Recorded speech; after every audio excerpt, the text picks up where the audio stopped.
हरिओम मित्रों, आप सभी का गणेश टीचिंग एकेडमी में स्वागत है। मैं गणेश यादव आप सभी के लिए UGC net GRF Jharkhand jet और असिस्टेंट प्रोफेसर के लिए स्पेशल डॉक्टर प्रभात कुमार प्रभाकर जी का बुक सीरीज लेकर आए हैं। आज की क्लास में हम हिंदी साहित्य का उपन्यास लेकर आए हैं जो आपके इकाई 6 के अंतर्गत आते हैं। चलिए अब हम झूठ सच उपन्यास को विस्तार से देखते हैं जो आपके न्यू पैटर्न पर आधारित है। यशपाल का सबसे पहले हम जीवन परिचय को देखते हैं। यशपाल का जन्म 3 दिसंबर 1903 ईस्वी को पंजाब के फिरोजपुर छावनी में खत्री परिवार में हुआ था। यशपाल के पिता का नाम हीरालाल और माता का नाम प्रेम देवी था। इनके पूर्वज पहले कांगड़ा में रहते थे। पिता एक साधारण व्यवसायी मूलतः ब्याज पर पैसा लगाने और माता अध्यापिका थी। यशपाल का प्रारंभिक जीवन आर्थिक संकटों के कारण काफी दुखमय बीता।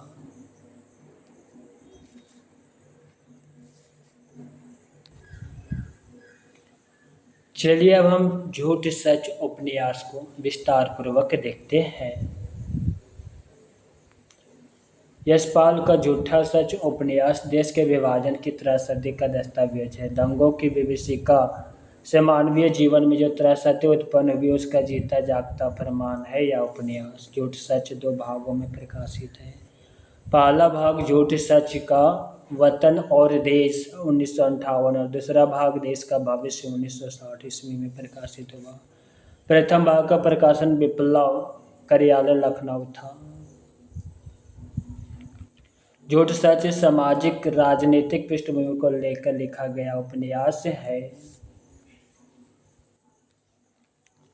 झूठा सच उपन्यास के पात्र भोला पांडे, जयदेवपुरी, तारा, कनक, प्राणनाथ, सीता, शीला, सूद, गुंडा, नंबो, कांता, ट्रक ड्राइवर, प्रसाद जी, अवस्थी जी, गील, नाथ, चड्ढा, मरसे, श्यामा, नरोत्तमा, साधु, कौशल्य, वेला सिंह, महेंद्र, नैयर, अमीर आदि।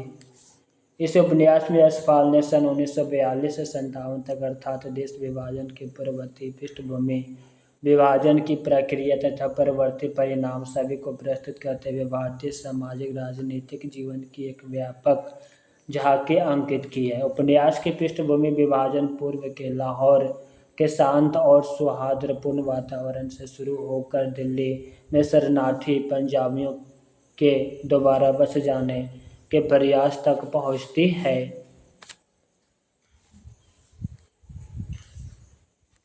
उपन्यास के केंद्र में लाहौर के भोला पांडे की गली का एक हिंदू परिवार है, किंतु आगे चलकर यह उपन्यास पूरे लाहौर, पंजाब और फिर पूरे भारत की तत्कालीन गतिविधियों का दस्तावेज बन जाता है। भोला पांडे का परिवार का बेटा जयदेवपुरी, उनकी बहन तारा और प्रेमिका कनक इस उपन्यास का मुख्य पात्र है। जयदेवपुरी एक परिवार है और कनक का दूसरा परिवार पूरी मध्य वर्ग का प्रतिनिधि पात्र है जो अपनी सारी कमजोरियों के साथ उपन्यास में मौजूद है। तारा मध्य वर्गीय लेकिन प्रगतिशील सोच रखने वाली एक वैसी लड़की है जिसने देश के बंटवारों को एक नागरिक के रूप में कम और एक स्त्री के रूप में ज़्यादा झेला है। कनक तारा की तरह ही प्रगतिशील और नई सोच रखने वाली एक संपन्न परिवार की लड़की है।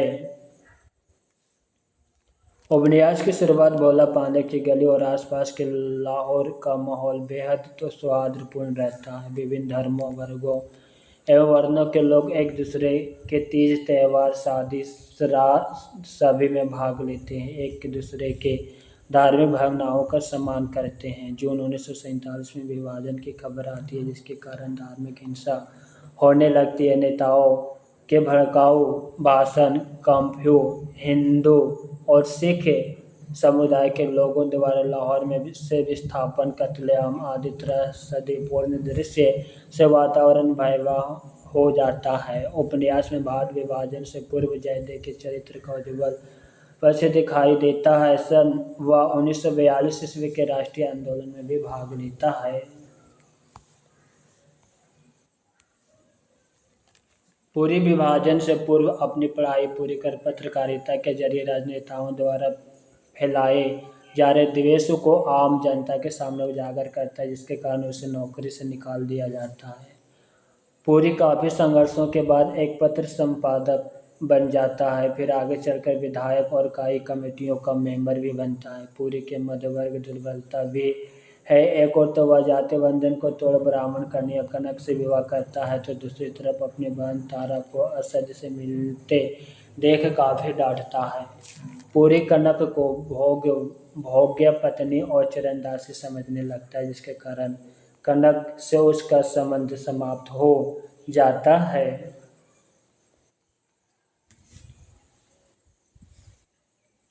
कनक एक पुत्री जया को जन्म देती है। अपने स्वार्थी और भोग्य रूप के कारण पूरी उर्मिला को भी अपने मोह पास में बहुत दिनों तक नहीं बांध पाता है। झूठ सच उपन्यास में नारी पात्रों का सर्वाधिक सशक्त और अर्थात पात्र कनक है। वह संपन्न और स्वच्छंद विचार वाले परिवार में एक विद्रोही व्यक्तित्व के रूप में आती है। कनक सन 1952 की राजनीति में भी भाग लेती है। कनक के निम्न मध्यवर्गीय परिवार की सदस्य पूरी से विवाह करती है, किंतु वैचारिक मतभेद के कारण वह उसे त्याग कर गिल से शादी कर लेती है। तारा यशपाल के उपन्यास के स्त्री पात्रों में सजीव सशक्त प्रगतिशील चरित्र है।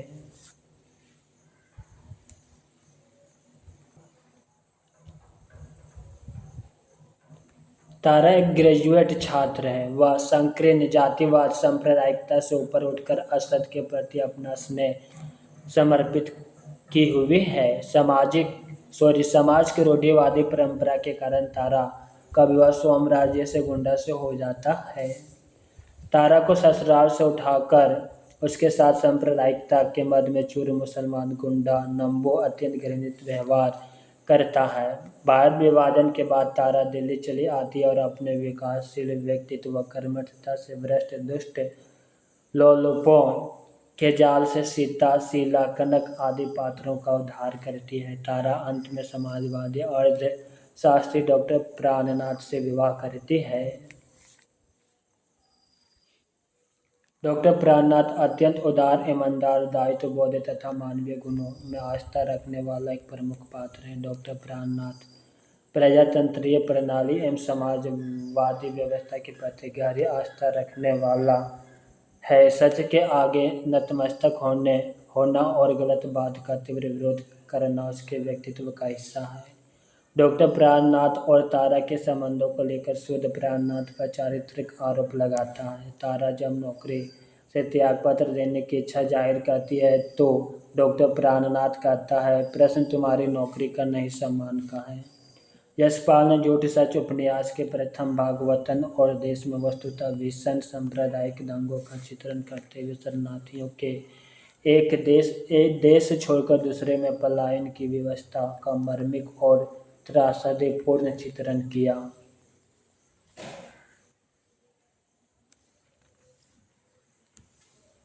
उपन्यास के दूसरे भाग देश का भविष्य में शरणार्थियों के लाहौर से आकर भारत में बसने के प्रयास और हिंदुस्तानी सरकार अफसरों की अवसरवादिता और भ्रष्टाचार के कारण जनता का उससे मोह भंग हो जाने की कहानी। दूसरे भाग में उपन्यास में कम्युनिस्ट पात्रों द्वारा कांग्रेस की नीतियों के अमानवीय पक्षों को भी दर्शाया गया है। कांग्रेस और मुस्लिम लीग के हठवादी नीति का परिणाम ही विभाजन है, ऐसा इस उपन्यास के लेखक ने बताया है। उपन्यास के दूसरे खंड का आरंभ जयदेव पुरी की भटकन और मोहभंग से होता है।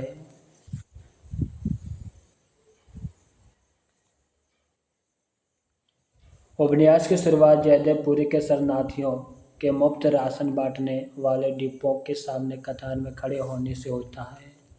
नौकरी की तलाश में लाहौर से उत्तर प्रदेश आए जयदेव पुरी विभाजन के बाद चाहकर भी लाहौर नहीं जा पाता। जयदेव पुरी में बेरोजगारी और पारिवारिक समस्या के कारण मोहभंग और हताश की समस्या उत्पन्न हो जाती है। जयदेव पुरी को राशन डिपो से 1.5 पाव आटा और छटाक भर दाल मिलती है। जयदेव पुरी को मेहरा के ढाबे पर अपने आटे दाल के बदले 2 रोटी और सब्जी लेता है। बाद में जयदेव पुरी उसी मेहरा के ढाबे पर दिहाड़ी मजदूर के रूप में रहने लगता है। मेहरा के ढाबे पर ही जयदेवपुरी को की भेंट सूर्य से होती है, जो उसके पूर्व पहचान का था।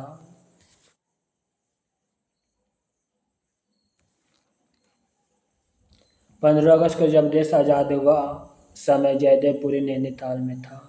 उपन्यास में स्वाधीनता और कांग्रेसी राज से मोहभंग का एक अन्य उदाहरण पुरी के विधानसभा क्षेत्र मुकेरिया का जाट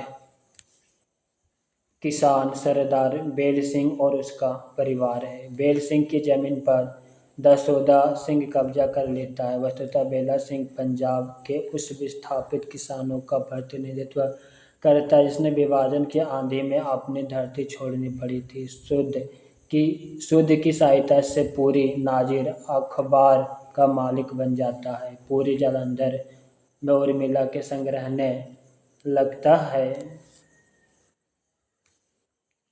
समाज सेविका कौशल्या देवी की देखरेख में शेखपुरा से आई स्त्रियों के जत्थे में चिंती नामक एक युवती भी है, जिसके पिता और ससुराल वालों ने उसे अपनाने से इनकार कर दिया। अंततः ससुरालियों की चौखट पर ही सर पटक पटक कर वह मर जाती है। अम्बाला स्टेशन के पास तारा 8-9 वर्षीय बालक साधु को देखते हैं, जो मूंगफली बेच रहा होता है। साधु तारा को चाची कहा करता था। साधु की माँ और उसकी बहन सन्नो दंगा की भेंट चढ़ चुकी थी। हताश और परेशानियों से जूझ न पाने के कारण धम्मो और सुखदेव जैसी जवान लड़कियां गलत राह पकड़ लेती है।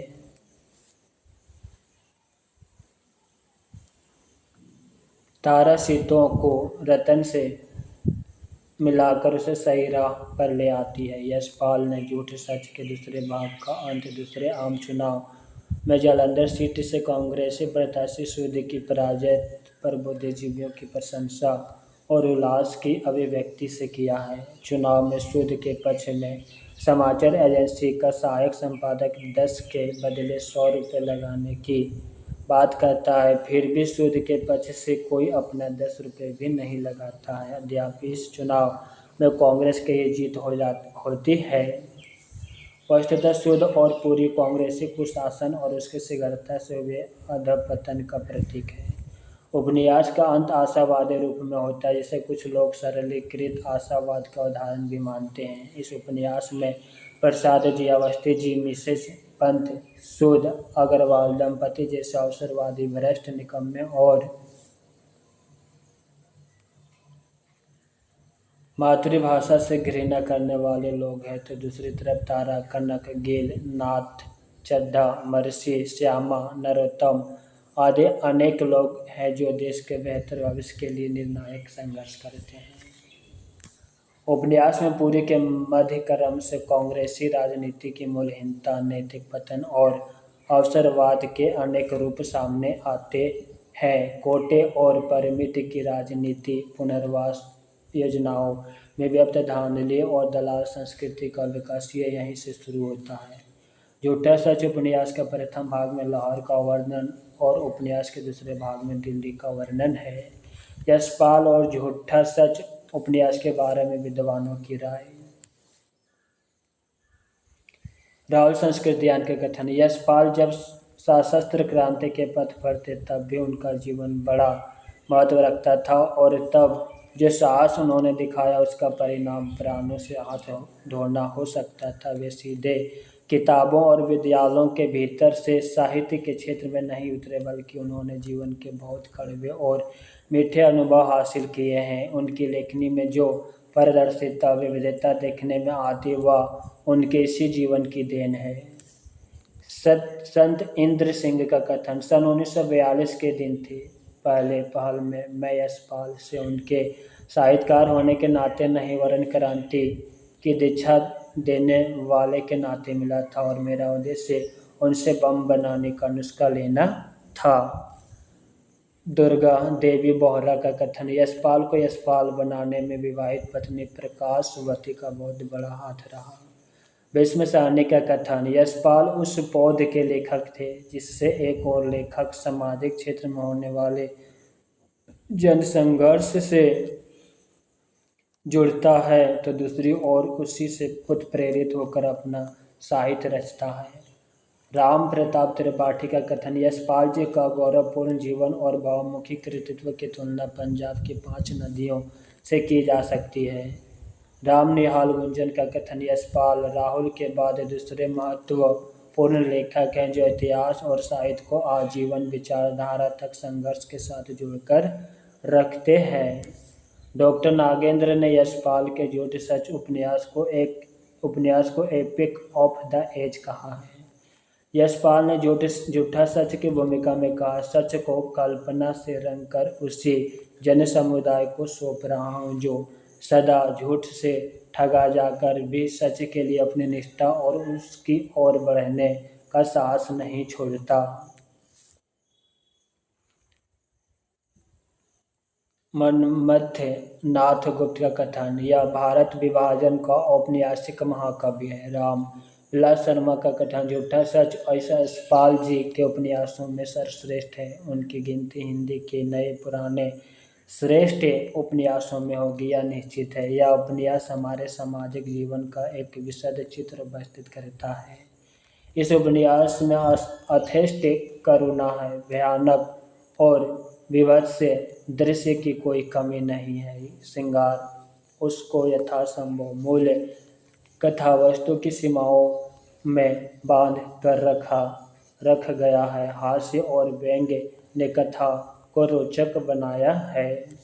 यशपाल के झूठ सच की ऐतिहासिकता पर कहा कि कथानक के कुछ ऐतिहासिक घटनाएं अथवा प्रसंग अवश्य है, परंतु संपूर्ण कथानक कल्पना के आधार पर उपन्यास है, इतिहास नहीं।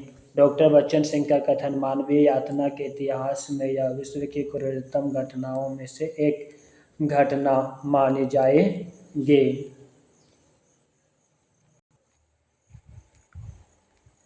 लगभग एक दशक 1946 से 56 तक इस उपद्रव का प्रभाव बना रहा। नेमिचंद्र जैन का कथन, हिंदी उपन्यास की सबसे महत्वपूर्ण कृतियों में होने पर भी झूठा सच अंततः किसी अत्यंतिक सार्थक उपलब्धि के स्तर को छूने में असफल ही रह जाता है। शिव कुमार मिश्र का कथन, झूठा सच को पाठकों की व्यापक सराहना मिली है।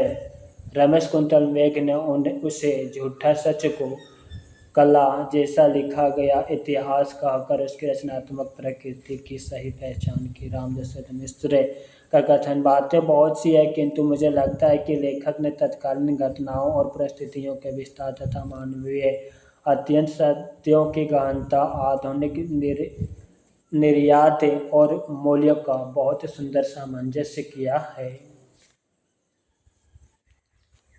झूठ सच उपन्यास के महत्वपूर्ण कथन को देखते हैं। मेरे भाग्य के कारण देश का बंटवारा हुआ या देश के भाग्य के कारण मेरी दुर्गति हुई, तारा का कथन। गिल, अब तो विश्वास करोगे जनता निर्जीव नहीं है, जनता मुख भी नहीं रहती। देश का भविष्य नेताओं और मंत्रियों के मुट्ठी में नहीं, देश की जनता के हाथों में है। डॉक्टर प्राणनाथ का कथन, सदा ही ऐसा हुआ है, संत अपने जीवन में गरीबों को होते हैं, मृत्यु के बाद अमीर उन्हें छीन लेते हैं। एक युवक का कथन, प्रधानमंत्री की आंखों में घी की सलाई लगा दीजिए, उन्हें कुछ दिखाई नहीं देगा, उन्हें जो कुछ आप कहेंगे उसी पर विश्वास करना होगा। गिल का कथन, मनुष्यों के देश धर्म के देश बन गए। ट्रक ड्राइवर का कथन, वर्षा फसल के लिए अच्छी है तो भगवान से कहिए कि खेतों में बरसाए। कनक का कथन, या तो विदेशी दासता से उत्पन्न विकृत स्थिति है। कनक का कथन, पाकिस्तान में अब भी रोज हजारों हिंदू काटे जा रहे हैं, उन्हें लूटकर लंगा करके निकाला जा रहा है, आपको उनका कोई दर्द नहीं। गांधी जी के प्रति विरोधी दल, मैं हिंदुस्तान और पाकिस्तान दोनों जगह शांति और अमन कायम करने के लिए अपने प्राणों की बाजी लगा रहा हूँ। गांधी जी का कथन, यह नई बात नहीं है, संस्कृति और मानवता के तो यह लोग हमेशा दुश्मन रहे, कोई भी पुराना मंदिर जाकर देख लो। कनक का कथन,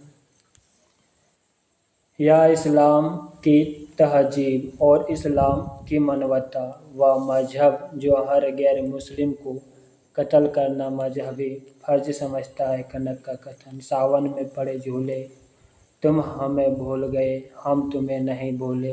प्यार और विश्वास से बड़ी चीज़ क्या है, मैं तुम पर संदेह करूं तो मर जाऊं। उर्मिला पूरी से कहता है, इस घर से बारात चलेगी, फिर यहाँ यहाँ ही मुझे बिहाने आओगे, फिर यहाँ से विदा करके फिर यहीं ही लाओगे। उर्मिला पूरी से कहता है।